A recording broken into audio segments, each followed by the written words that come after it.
Buenas tardes para todos, ¿cómo están? Sean bienvenidos a una entrevista más de su proveedor de confianza que les trae empresarios con demasiados resultados en el mundo del e-commerce y del dropshipping. Y hoy con un gran invitado supremamente especial, experto en e-commerce, en analytics, en automatizaciones, el señor Rurik. Un aplauso para Rurik, por favor. Señor Rurik, bienvenido. Gracias, Alejo. Por fin estás acá. Gracias, Alejo.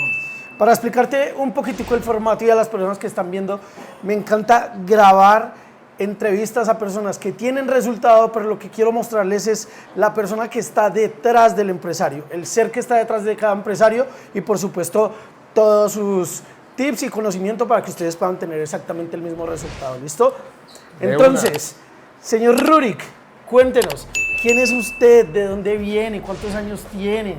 ¿Qué ha hecho en su vida entera antes del e-commerce? Pues Alejo, yo tengo 36 años, soy de aquí de Cali. Vengo de una familia sumamente tradicional, trabajadora, como la mayoría, o sea, sumamente trabajadora.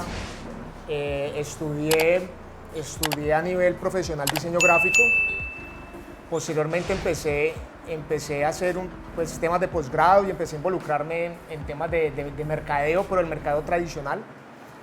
Esto es más o menos hace que unos 12 años, en donde trabajaba en agencias, donde llegué a trabajar en empresas, en temas de publicidad y mercado tradicional, cuando en ese entonces todavía eran vallas, revistas, impresos. El BTL. Sí, el mercadeo tradicional como tal, el duro y agresivo, pero de vallas a nivel ciudad, de eucoles. Y poco a poco, a medida que todo el sistema fue cambiando, tuve la oportunidad de trabajar en Estudio F con un gran ser humano que en la actualidad sigo camellando con él, que ahorita está en Australia, Juan Camilo Valencia. Él fue el director de mercadeo digital de Estudio F, luego de Familia Sancela. Entonces, he estado siempre detrás de personas muy importantes, con mucho conocimiento, intentando absorber. Entonces, digamos que eso es parte como de mi perfil personal, que siempre me ha gustado estar involucrándome con personas que sé que están por encima de mi nivel en todos los aspectos. ¿Qué más hago? Soy muy deportista, demasiado, hago trabajo, o sea, trabajo todo el día, entreno todos los días pesas, todos los días hago jiu-jitsu brasilero, tomo clases de salsa también, o sea, sí. intento tener mi tiempo bastante enfocado en lo que me ayuda a producir, pero también en la actualidad también estoy muy enfocado en lo que me ayuda a ser un mejor individuo. O sea, es algo que me dé felicidad porque al final el tiempo de goce también es importante. Digamos que eso es como lo que soy a nivel personal. Soy muy disciplinado y estoy muy enfocado a intentar trabajar todo lo que hago como hacia un resultado medianamente óptimo o óptimo. Vámonos bien para atrás. Antes de que emprendieras y antes de que trabajaras al final en el mundo del BTL, la publicidad, el e-commerce, ¿qué hacías? ¿Cuál fue ese primer emprendimiento? Mira, yo me acuerdo que yo con una ex universidad que tuve hace mucho tiempo, lo que hacíamos era ir al centro, comprar ropa y revenderla en la época de la universidad. Entonces hacíamos eso, íbamos al centro, al Tesoro, comprábamos ropa, le aumentábamos unos 20.000 pesos, 30.000 pesos y revendíamos. Entonces digamos que eso lo hice mucho tiempo y en su momento pues fue bueno. ¿Pero orgánico como publicidad? No, 100% orgánico, 100% orgánico. Y ya posteriormente, cuando ya me empiezo a involucrar en temas de comercio electrónico, digamos que como emprendimiento es la capacidad que en la actualidad tengo como profesional en el área de brindar asesorías a distintas empresas a nivel nacional y en algunas de los Estados Unidos, en donde ofrezco como los servicios de todo el tema de procesos de venta, tanto de productos como de servicios. Entonces eso conlleva muchas más cosas que simplemente hacer tráfico pago. Así es. Ve, entre el proceso de lo que tú estabas haciendo, porque para los que no lo conocen, quise que fuera un invitado porque es un experto en automatizaciones, en analytics, casi que en un 360 al final del modelo de negocio. ¿Cuándo fue ese momento en el que tú dijiste, parce, esto no es solo lanzar anuncios, aquí hay algo detrás que es importante y que de repente otros no habían visto? Digamos que yo hice como la tarea al revés, puedo decir más o menos la tarea al revés, porque en la actualidad yo descubrí mucha gente que sin saber mucho de ese otro 360 ya está empezando a tener resultados y se dedicaron a hacer una de las ramas que es el tráfico pago, ¿sí? Que si ustedes lo están aprendiendo, que si hay gente que ya lo está aprendiendo de entrada, me parece muy valioso porque realmente es una de las disciplinas que en realidad sirve para mover la caja registradora. Es decir, el tráfico pago es algo que ayuda sí o sí a escalar ventas.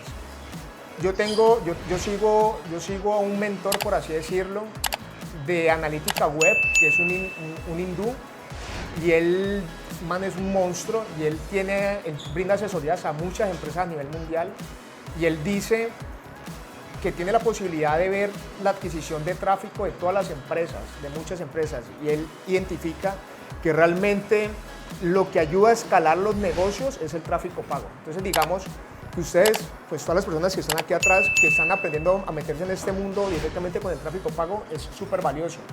Pero entonces, en mi caso, yo lo hice al revés. En mi caso, yo siempre estuve como por el lado del SEO. Inicialmente siempre me gustó mucho hacer SEO, que es un tema de posicionamiento orgánico en motores de búsqueda, que es otro rollo sumamente también complejo, más largo, más demorado, y sirve mucho a la hora de uno hacer marca, de uno hacer empresa.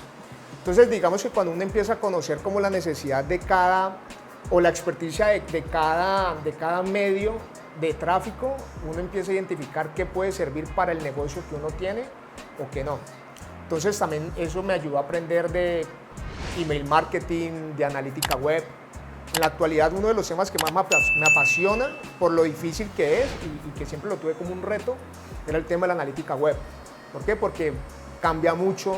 En la actualidad, por ejemplo, estoy muy enfocado en una herramienta que se llama Google Analytics 4 y es totalmente una herramienta nueva a lo que existía con Google Analytics Universal y sirve precisamente como para parametrizar y tener control. Es como, imagínense que ustedes en Analytics están como en una cabina en donde empiezan a ver cómo funciona Facebook, cómo funciona todo el tráfico de email marketing, cómo funciona todo el tráfico de Google, el orgánico, el que viene por influencer marketing mediante UTMs. Entonces, Google Analytics sirve como para intentar tener en una mira 360 todas esas fuentes de tráfico.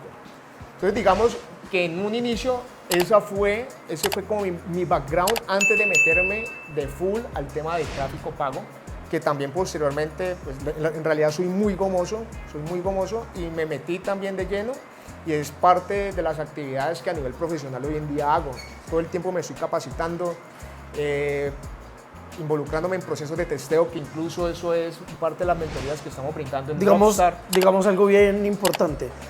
Para la persona que no entienda en qué le puede beneficiar en su emprendimiento, en sus tiendas, en sus marcas propias, el SEO o el Analytics, ¿qué es la diferencia entre que yo implemente eso en mi tienda, en mi empresa, en mis páginas, o que yo no lo tenga? O sea, ¿qué voy a encontrar de beneficio si lo hago?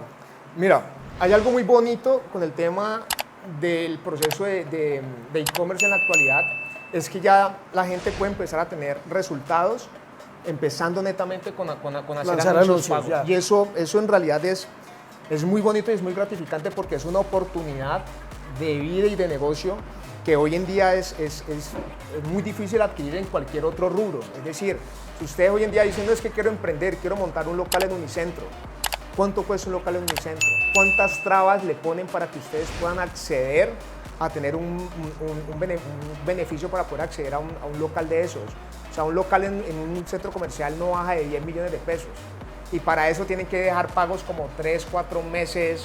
Bueno, hacer una infinidad de cosas, tener deudores con 60 casas a nivel mundial. Bueno, eso casi que ni siquiera poder validar, ¿no? Que yo digo que eso es lo más full del internet. Eso es horrible. En cambio, la internet permite, por ejemplo, con un conocimiento mínimo viable, que es el que uno intenta compartir, por ejemplo, de que ustedes organizan, sí, básicamente su ecosistema mínimo viable, su Facebook, su sitio web, si van a vender por sitio web, su WhatsApp Business, organizan eso bien hecho y de entrada pueden empezar a vender. O sea, eso es muy bonito y eso, créanme que no se ve muy difícil en cualquier otro negocio. Entonces, digamos que en qué le puede servir eso a los emprendedores, muchísimo, porque ayuda realmente desde el inicio a empezar a mover la caja registradora, que es lo que uno necesita, empezar a tener flujo de caja, ¿sí? Y eso es súper valioso. El SEO, por ejemplo, ¿el SEO en qué puede funcionar? Digamos que el SEO es un proceso un poquitico más lento, no es tan escalable, pero ya cuando uno tiene una marca, ya cuando uno tiene un producto o algo más consolidado, es una herramienta vital para no depender solamente de los anuncios pagos. Sí, y de la misma forma a la hora de trabajar con marketing de influencers, que hoy en día mucha gente dice, no, eso no sirve. No, el marketing de influencers sirve, solamente que hay que saberlo hacer. Yo he vendido muchísimo con marketing de influencers y es una herramienta de validación que funciona, sino que obviamente hay que escoger. Cuéntales uno de los casos que tú me has contado de unas gotas, si no estoy mal. No, yo tengo varios. Por ejemplo, yo tengo una cliente, no quiero decir nombres, ¿no? No. O si quieres, no sé. Tengo una cliente con la que vendemos un producto que es 100% black. Pues, bueno, digo producto black, aunque no faltará el gurú que dice, no, es que no hay producto black, sino oferta, bueno, independiente de eso. Sino que para que identifiquen que hay productos que no son fáciles de vender o que son muy baneables y que no se puede hacer pauta de forma tradicional. Con ella vendemos CBD, se llama, por ejemplo, el Isla Loaiza. Y con ella hacemos 100% SEO, por ejemplo, y hacemos influencer marketing. Es una persona con más de 1 millón de seguidores, entonces obviamente tiene un tráfico sumamente alto cuando ella sale diciendo, hola, mira, este producto es muy bueno, entonces eso ayuda a direccionar tráfico, ayuda a generar ventas, y cuando digo es que ayuda a generar ventas porque se generan muchas ventas relativamente orgánicas, sino que hay el modelo de adquisición es mediante influencer y funciona muy bien. En ese caso es muy válido porque digamos que ese influencer es el influencer de su propio producto, por ejemplo, y no se está quemando vendiendo muchos otros productos, que es lo que muchas veces sucede cuando uno contrata con influencers, de que uno ve que un influencer vende, no sé, peines para niños y luego monta una historia en donde está vendiendo aceite para camiones. Entonces digamos que cuando hay una persona que está vendiendo de todo, es muy difícil a veces que su audiencia genere un gancho, pero cuando hay un influencer que ya tiene una línea definida y que ya tiene ciertos productos que ya la gente lo relaciona, cuando ese clic se da, funciona muy bien. Entonces digamos que funciona, sino que hay que saberlo, por decirlo así, saberlo elegir. Y que ella misma está haciendo al final pues su propia influencia. Claro, lo que quiere decir, o lo que yo entendería también es que también si comenzamos a hacer negocios organizados, responsables y leales, también vamos a poder comenzar a involucrar nuestras caras pues al final al que le guste y esté claro que lo está haciendo bien, y la marca personal termina siendo un factor demasiado importante. Claro, el tema de la validación es algo que está inmerso tanto en el mercado digital, como en muchas otras facetas. O sea, la validación que pueda generar alguien que sepa lo que está diciendo, que sepa lo que está vendiendo, es súper valiosísimo, y ese es el valor de la marca, tanto a nivel personal como a nivel de marca comercial. Eso es lo que realmente brinda una marca, y es por eso que uno, creando marca, puede incluso cobrar más caro, es por todos esos valores y por esa validación. Ahora, de todos esos procesos que tú les enseñas, no, que les ejecutas a esas empresas que son muy buenas y que tienen ventas muy grandes, ¿cuáles de todos esos procesos podrías enseñarnos para implementarlos nosotros en nuestras tiendas? O sea, ¿qué procesos son necesarios, que no sea solo el tráfico pago, sino como, no sé, el tema del SEO, tema de marca personal, tema del ManyChat, automatizaciones? ¿Qué de todo lo que sabes se puede implementar en el dropshipping? Mira que a mí me parece algo súper valiosísimo que generalmente se ignora en temas de dropshipping, es por ejemplo el trabajar con base de datos, en hacer un buen trabajo de email marketing, porque todo el mundo siempre se fundamenta en generar la primera venta con tráfico frío, que es brutal. O sea, hacer que alguien que nunca te haya visto vea tu anuncio y en pocos touch points o en pocos puntos de contacto que tenga con la marca genere la compra, eso es muy brutal. De hecho, teóricamente a nivel académico eso supuestamente es algo que no sucede, y que, por ejemplo, lo que decía una persona por ahí que era profesional en temas de publicidad, que le tocó cambiar todo su mindset, a mí me pasó igual. Yo decía, es que eso no es posible, eso no es real. La teoría dice que para que alguien compre hay que hacer un proceso más largo y todo el rollo. Mentiras, es decir, eso es lo que hoy en día nosotros nos fundamentamos, y ya se conoce de que esa es una metodología de ventas por impulso. Entonces, que hay que tener ciertas características de precio, que el producto debe tener ciertas características. Entonces, digamos que siempre en el tema del dropshipping, los profesionales que hacen el trabajo bien hecho muchas veces se dedican solamente a hacer tráfico pago y de forma al frío, es decir, vender una sola vez y olvidarse por completo de esa base de datos, cuando en realidad en una empresa lo más valioso es la base de datos. Entonces, por ejemplo, yo vendo muchísimo con un cliente en donde al mes la venta solamente en base de datos son 40, 50 millones de pesos con un cliente. Y es plata que, por decirlo así, entra. Obviamente la plataforma tiene un costo, ¿sí? La plataforma, en esa plataforma tengo en la actualidad más de 100.000 registros. Entonces digamos que la tasa de conversión es interesante porque hay muchos usuarios. Vender 50 millones de pesos es muy bueno, obviamente hay un costo, pero es un costo muy diferente al costo de hacer tráfico pago. Entonces no es que sea mejor ni peor, sino que uno tiene que aprender a entender de que en un ecosistema digital todos son puntos complementarios, ¿sí? Que son importantes tenerlos en cuenta en el momento en el que uno quiere empezar a optimizar todos los procesos de venta. Que Base de datos es importante. ¿Qué otra tenemos importante? En automatizaciones. ¿Qué automatizaciones. A mí, mira que yo tengo 2 clientes en donde yo estoy haciendo automatizaciones en el tema, por ejemplo, del primer contacto, cuando el usuario da clic en algún anuncio, cuando el usuario genera un mensaje, un comentario, por ejemplo, yo lo estoy usando y es como para hacer ese primer contacto con ese usuario, genero un flujo de conversación en donde le muestro las variedades del producto, los precios del producto, que son, por decirlo así, las primeras preguntas que desgastan al community manager. Estar ahí respondiendo cosas que pueden ser genéricas. Entonces, digamos que yo la automatización de ese punto a nivel conversacional lo utilizo para esos primeros contactos del mensaje o mensajes que son muy genéricos. Porque me he dado cuenta de que a nivel Latinoamérica, si el usuario quiere realmente una información conversacional es porque realmente quiere un factor humano detrás de, diciéndole, vení, pero es que eso no es así.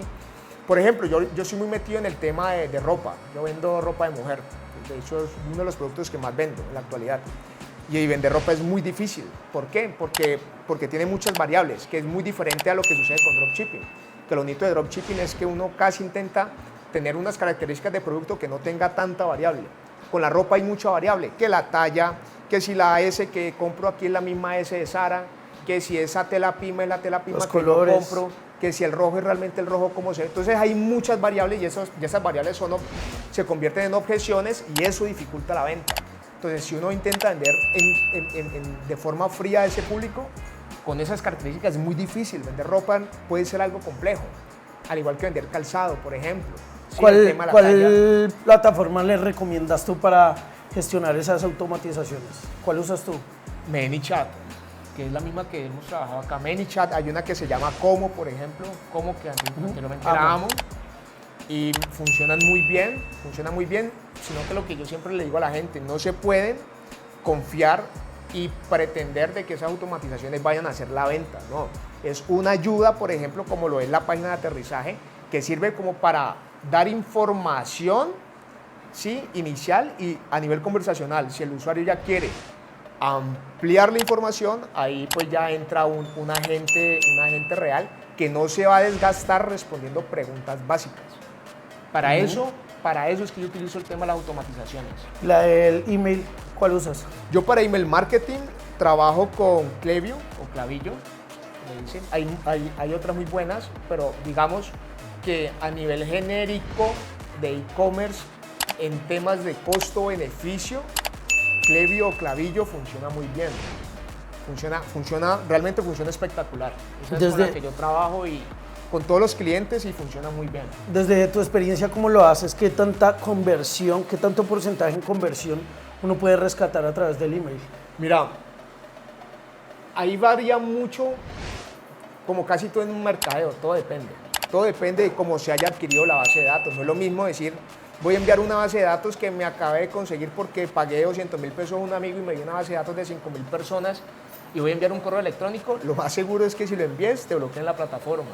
¿Por qué? Porque ya esos sistemas son tan inteligentes que saben cuando vos vas a hacer spam, ¿sí? Entonces, vuelve y juega, todo depende. En cambio, si uno ha hecho un trabajo concienzudo en donde a nivel de opt-in o doble opt-in, que es la forma en la que uno quiere que el usuario entre en la base de datos, es decir, si dando un permiso o dando un permiso doble, ¿me hago entender? Sí, sí. Cuando uno habla de doble opt-in en esas plataformas es creándole un filtro extra al usuario para que dé un aceptar, se vaya al correo electrónico. Entonces digamos que ese filtro hace que se filtre, valga la redundancia, aún más el prospecto que entra a la base de datos. ¿Sí? En la actualidad no lo utilizo porque a nivel Latinoamérica la gente todavía no está tan avanzada, entonces intentamos abolir como esas barreras y hacemos que el proceso sea más fácil. Y más bien, por ejemplo, lo que uno hace es empezar a generar listas. En una lista empezar a generar segmentos. Por ejemplo, ¿con qué segmentos yo a nivel de email marketing trabajo? Yo trabajo con el segmento trabajo con 4 segmentos súper genéricos e importantes. El primero, personas que han comprado una vez, al menos una vez. Entonces yo le digo a la plataforma, sáqueme a las personas que hicieron o no hicieron, que hicieron una compra al menos una vez en todo el tiempo.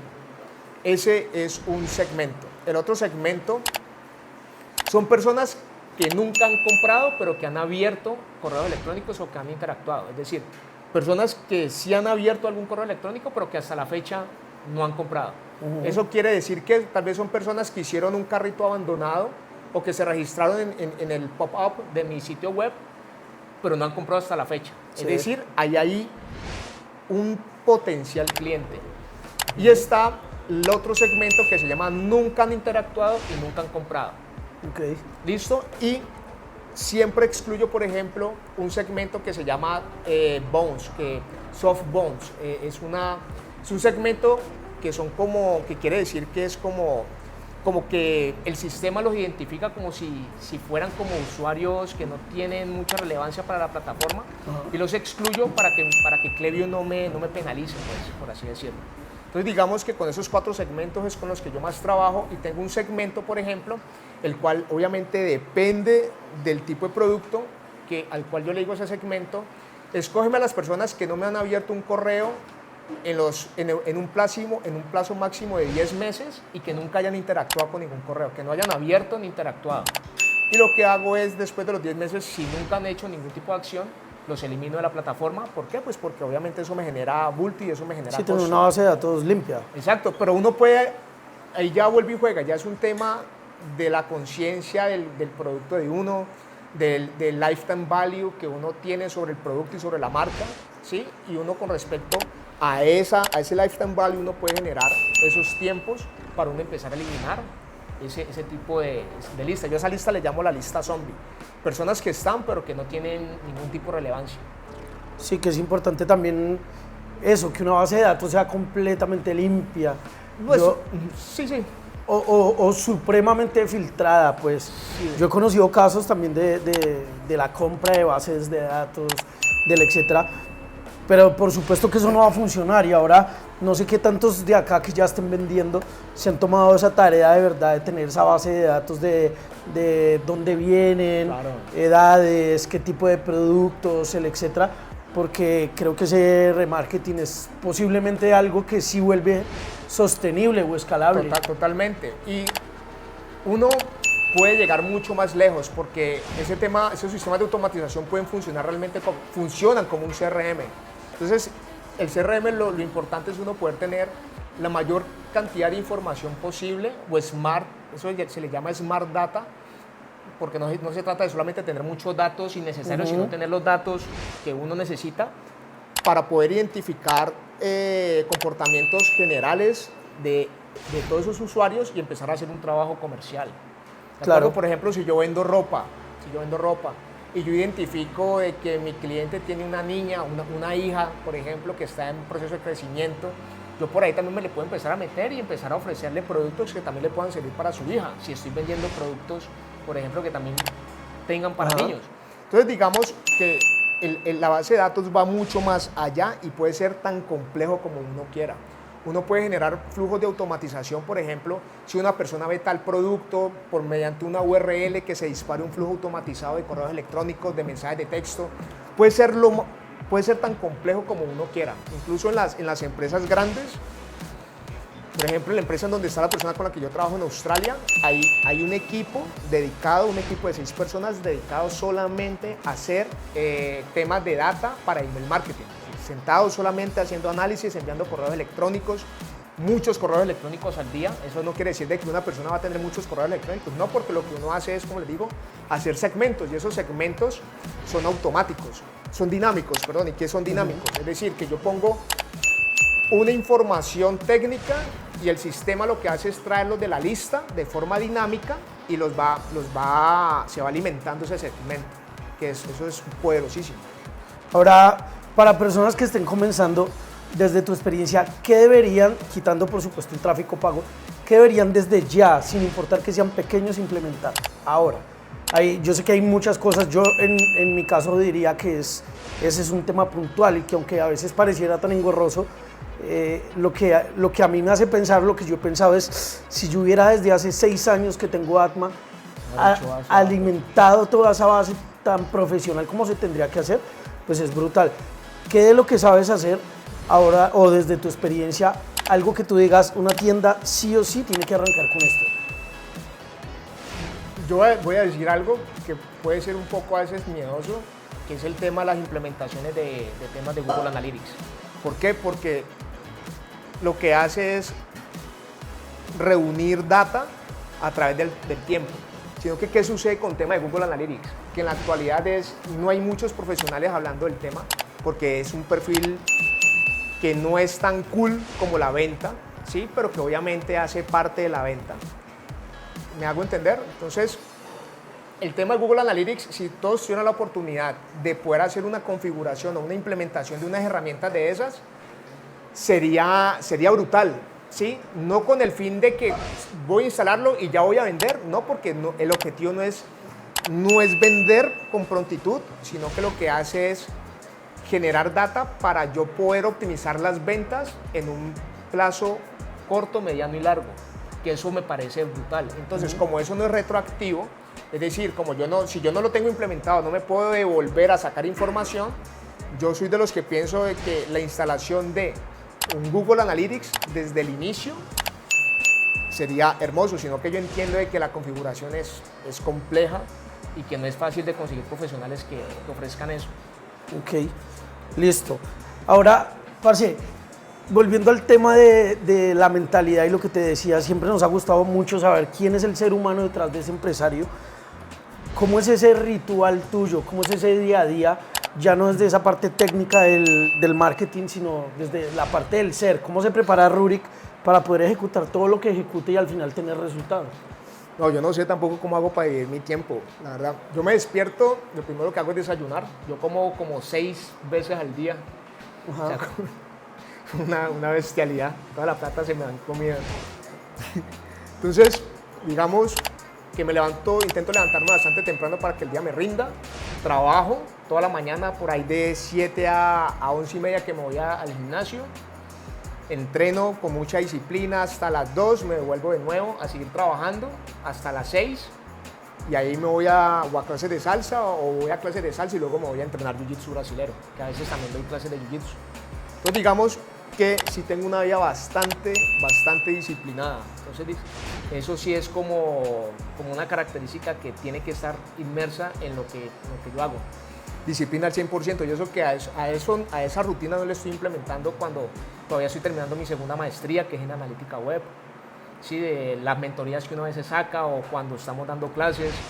O sea, hay mucha cosa en la que en realidad uno tiene que aprender a optimizar el tiempo y hacer lo que a uno le gusta. Es decir, yo me siento un total afortunado porque yo sé que estoy haciendo algo que espero que si el día de mañana ya me despierte en el hospital porque ya va a ser el último respiro, es decir, hice lo que quise, lo hice a mi manera y ya, chao, no le debo nada a la vida.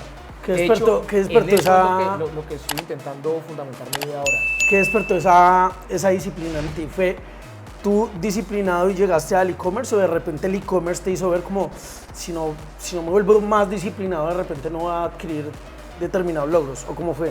No, digamos que en mi caso mi disciplina me llevó a seguir mejorando en temas de e-commerce. Por ejemplo, a meterte en temas tan profundos y que alcanzara el tiempo. Exacto, y seguir pagando y decir, pues madre, no tengo $1.500 para pagar a tal mentor, pero me lo voy a levantar como sea, porque sé que eso me va a ayudar a tener un peldaño más en el conocimiento que quiero obtener. Y en eso me he fundamentado y así tal cual lo he hecho. He preferido dejar de tener ciertos gustos o ciertas comodidades en el corto plazo, pensando siempre en el mediano y largo plazo, que es lo que hoy en día puedo darme el lujo de decir que ya estoy empezando como a disfrutar a mis 36 años, ¿no? Que no ha sido pues tampoco tan corto, porque obviamente los temas de las comparaciones son muy duras, porque uno puede ver a veces pelados que bajo sus comodidades ya andan en Mercedes y uno se puede dejar deslumbrar por eso, ¿no?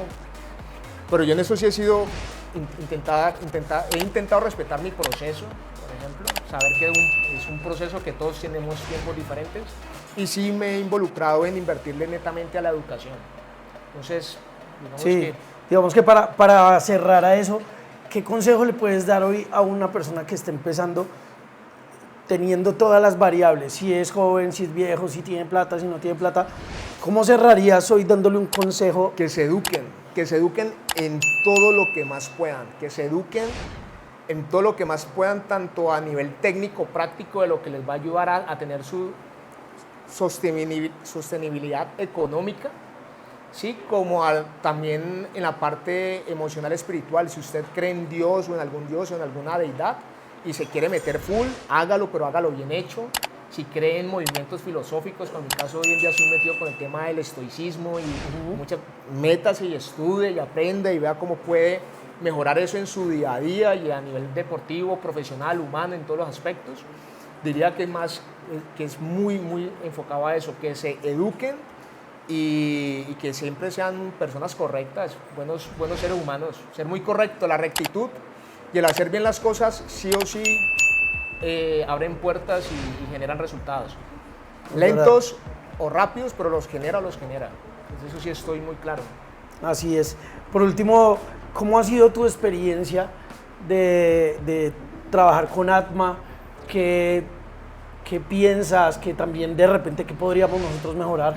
Porque considero que el feedback es algo muy importante en este negocio, y es que no sé si te has dado cuenta, el que se queja y constantemente está en la queja, o quien de repente sí tiene la madurez de dar un feedback positivo, un gran aporte. ¿Qué piensas? ¿Cómo ves todo lo que ha pasado a través de Atma, de Dropstar? ¿Cómo ha sido tu experiencia para los que de repente nunca han trabajado con nosotros y hoy quisieran trabajar? Con Atma, yo la verdad estoy muy sorprendido, porque pensaría yo que para tener los resultados que se tienen hoy en día se necesitaría el triple de gente. ¿Me hago entender? Porque el volumen de tráfico social que reciben es demasiado inmenso, y yo a veces no dimensiono, o la gente no dimensiona, que pueden haber 1000 personas atrás preguntando sobre algo de servicio al cliente. ¿Me hago entender? Entonces, la gente no lo dimensiona, porque es muy difícil una vez con las necesidades propias de vender, no darse cuenta de que así como uno está vendiendo, hay 1000 personas van metiendo en Colombia, en México, en Panamá. Entonces, yo pensaría que como un feedback es simplemente seguir creciendo y seguir capacitando a la gente como lo estás haciendo. Incluso pienso que si hoy en día Atma es lo que es porque las cosas se están haciendo bien hechas. Que siempre hay por mejorar, claro, pero pues la ventaja es que el equipo de ustedes, o lo que vos sos como persona, tiene identificado eso, que siempre están en el proceso de seguir mejorando, de la mejora continua, y eso lo es todo, hermano. Nunca va a haber un punto de perfección, siempre llega a un punto en donde algo está bien, pero hay que variar y empezar a buscar. ¿Qué pasa a diario en este negocio? Sí. Eso no es... Se siente uno, ya la logré y pum, sale otra cosa. Sí, importantísimo es aprender a amar, respetar y abrazar el proceso. El proceso es muy doloroso, muy gratificante, pero es lo que es. O sea, el proceso es lo que realmente lo lleva a uno a la cima, si es que uno llega a la cima, porque considero que uno nunca va a llegar a la cima. Uno llega a la montaña, llega a la cima, y un momento a otro uno ve otra montaña más grande, porque siempre va a haber algo más por hacer. Total. Parce, pues muy agradecido por tu tiempo, y el espacio hablemos de Dropstar. Es mucho más reducido. Sí, pero ahí los iba justo a presentar eso. Gracias por tu tiempo, gracias por este espacio, por lo que nos alcanza a compartir en tan poquito tiempo y por supuesto hacerte un reconocimiento público a todo lo que has hecho por Dropstar. La gente que no conozca Dropstar es nuestra academia inductiva, no mentoría, nuestra academia inductiva para personas que no tienen ni idea de dropshipping y es completamente gratuita. Rurik ha sido ese mentor que ha estado desde cero y hagamos una breve reseña sobre lo que tengas que decir, porque yo primero estoy completamente agradecido y segundo también sorprendido de ver cómo literal en tiempo récord, porque récord, menos de un mes, la gente esté teniendo resultados. Sí, eso sí me deja sin palabras y es muy gratificante ver ya gente que no tenía pues cero conocimiento, que en la última clase ya se hayan conectado conmigo y me hayan dicho, es que ya estoy vendiendo como unas cosas de adquisición. Y eso para mí es asombroso, porque yo me acuerdo que hace muchos años cuando yo empecé, generar ventas era muy difícil. O sea, era muy difícil y más aún tener ese tipo de información o el acceso a este tipo de información era algo muy escaso y era algo muy complejo. Entonces digamos que lo que estamos haciendo es concentrar de forma responsable e idónea información que hemos adquirido de muchos otros mentores y que esos mentores han adquirido de muchos otros mentores. Sí, esa es como la línea y lo hemos intentado transmitir de una forma muy responsable y de una forma muy empática, que creo que eso es algo que nos caracteriza, ¿no? La empatía del entender de que hay personas a las cuales les puede dificultar y saber de que iniciar hay tantas trabas.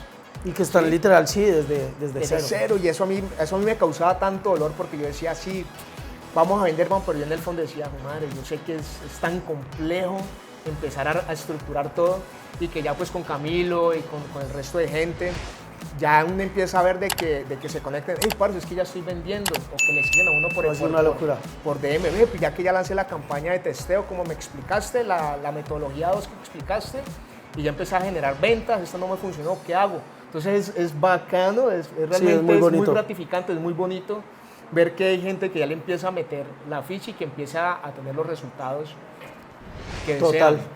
Y eso que apenas están empezando. Faltan ya los procesos de optimización, los procesos de escalabilidad y todo lo que se viene pues en el mundo del e-commerce y del dropshipping. No, ha sido muy bacano y de verdad te lo agradezco muchísimo porque es cientos de vidas impactadas. Creo que ya estamos llegando a 500 personas en estos primeros grupos, así que muy agradecidos. Y antes de finalizar, para las personas que por supuesto hoy nos acompañan, si tienen alguna preguntita en breve que le quieran hacer a Rurik sobre cualquiera de sus temas, ¿quién quiere? Parce, en el tema del email marketing, ¿lo has trabajado con tiendas generales o solo tiendas de marca privada? ¿Cómo decir tiendas generales? Digamos multinicho, pues. Más que todo con marcas privadas, pero lo está implementando también con temas de dropshipping y funciona, no con la misma efectividad a veces. ¿Cómo lo estoy implementando yo? Por ejemplo, si yo tengo un producto que ya vendí de una categoría, por ejemplo, de carros. Estás haciendo segmentos. Y ya entonces lo que hago simplemente es coger los segmentos de todas las personas que compraron productos relacionados a carros y posteriormente le puedo hacer un email marketing si me entra un producto nuevo, con los carros. Por ejemplo, no sé, algo para cuidar la pintura, le envío un correo electrónico a esas personas hablando del producto nuevo relacionado a lo que ya habían comprado. Pero también, generalmente, también uno puede hacer correos electrónicos masivos buscando, como tirando la taralla a ver qué ¿Manejas flujos y campañas, las dos? Ambas, flujos y campañas. Siempre. Los flujos, por ejemplo, lo que manejo son los de cumpleaños. A veces, por ejemplo, en algunas tiendas yo no tengo el flujo de carrito abandonado con Klaviyo, porque descubrí que el carrito abandonado en alguna de las tiendas de Klaviyo me lo enviaban a la sección de promociones, mientras que el flujo automatizado de Shopify directamente, por ejemplo, o de WooCommerce, porque también trabajo con WooCommerce, me lo enviaba a la bandeja principal. Y lo descubrí con 2 o 3 tiendas y lo dejé con el sistema de levantamiento de carrito abandonado tradicional. Tengo también flujos, por ejemplo, para eliminar usuarios zombies, de que después de tantos email marketing sin abrir, genero ahí todo el flujo, que me lo pase un segmento para yo posteriormente eliminarlos. Y así segmentos, uno ahí se puede inventar tanta cosa. tanta cosa, esa plataforma es tan fuerte. Sí, que uno nosotros puede hacer lo infinidad. hemos utilizado pero más que todo, pues tiendas generales como tipo dropshipping. Ajá.